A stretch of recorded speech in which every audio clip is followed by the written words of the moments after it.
Dans Jean 15, la parabole du cep et des sarments est une merveilleuse illustration de la vie du corps et de la nécessité de demeurer attaché au cep pour connaître une croissance effective, car il est évident que seul un instrument uni à Christ peut accomplir l'œuvre de Dieu. L'œuvre accomplie par Christ n'a jamais eu en vue seulement le salut des hommes, mais de former un corps mu par sa vie pour être le vase et l'instrument de son dessein. 1 Corinthiens 12, 13. Le point sur lequel il nous faut être au clair est donc bien le suivant.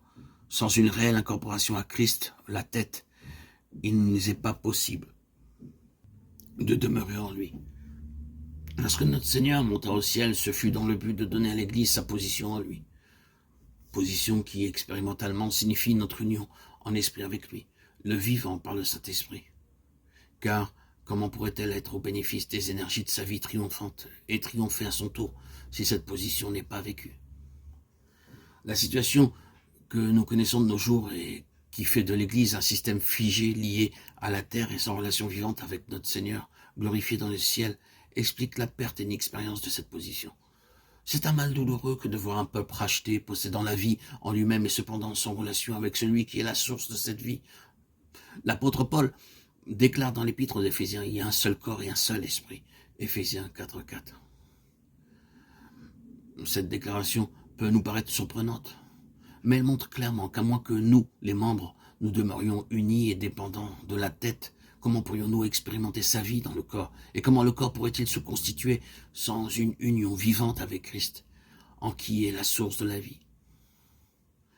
La vie corporative implique donc, nous le voyons, l'absolue souveraineté, royauté et seigneurie de Christ, et cela dans chaque membre.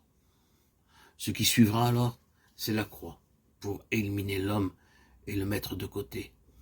L'homme charnel, l'homme naturel, l'ancienne créature, le vieil homme.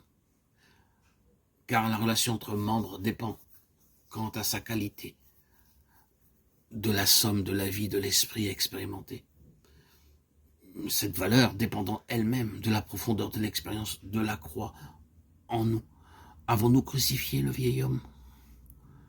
Avons-nous laissé plus de place à l'esprit?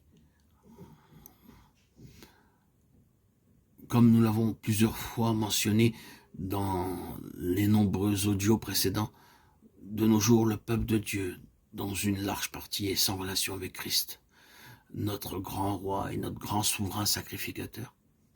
Que voit le Seigneur depuis sa demeure? Oui. Posons-nous la question. Que voit-il?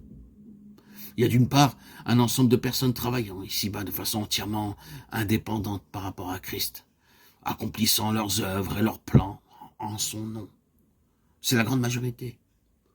D'autre part, un nombre numériquement très petit en relation avec Christ dans le ciel. Ils sont ceux avec lesquels le Seigneur déjoue les stratagèmes de l'ennemi et le met en déroute. Ils sont préparés pour occuper un rôle important dans son royaume et sont appelés vainqueurs. Apocalypse 3, 21 et 21, 7. Lorsque le Seigneur viendra chercher son Église, il enlèvera un ensemble, un corps organiquement soudé, achevé dans toutes ses parties. Son corps est un corps élu avant la fondation du monde et c'est lui qui régnera. Éphésiens 1, 3 à 6. Apocalypse de 26, 27. Daniel 7, 18 et 27. Et l'événement proche qui est l'enlèvement sera la phase ultime pour amener le reste qui sera réuni au Sauveur vivant et à ceux qui ont vaincu dans les âges passés. 1 Thessaloniciens 4, 16 à 18.